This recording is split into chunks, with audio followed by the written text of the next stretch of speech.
તમારું આખું ખાતું કહેવાય ને, હા માડી 84 ખાતું, હા માડી સાધનાઓ વિદ્યાઓ કરીને, હા માડી દેવી શક્તિને ઉત્પન્ન કરીને હા માડી આ એ ઘરમાં રાજ કરે છે. જેટલી પવિત્ર ભક્તિની અંદર શક્તિ છે ને, હા માડી એટલી આવી રીતે ઉત્પન્ન કરો ને એમાં નથી. નથી.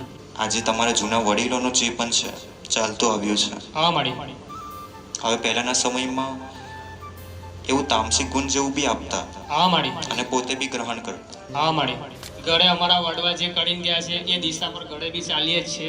પણ કહેવાનો મતલબ કે મારી આ માળક જે છે એ માળક અમારથી છૂટે એવો નથી.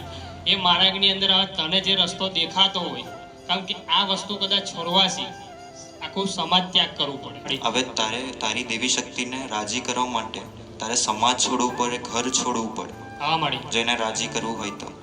દેવી શક્તિ કોઈ રમકડું નથી હા માડી કે તમે એને રાજી કરી દો. તમારો સમાજ હમણાં જે કરતું હોય એ, હા, પણ હમણાં એ દુઃખી છે, હા માડી કોઈ સુખી નથી. નથી. બરાબર. જો તારે સુખી થવું હોય તો તું સાત્વિકતાનો માર્ગ અપનાવ, કે તારા ઉપર છે, તારે અપનાવો કે ના અપનાવો. આના સિવાય કોઈ માર્ગ નથી. જો તમારી દેવી શક્તિને અપનાવવું હોય ને, હા માં તમારી કુલદેવી એમ કે જો આજે મારું જે પરિવાર છે, હા માડી બરાબર, એ થોડું શુદ્ધતા અને પવિત્રતા પાડે હા માડી તો જ તું બતાવજો, અન્યથા ના બતાવતી. માડી પારવાનું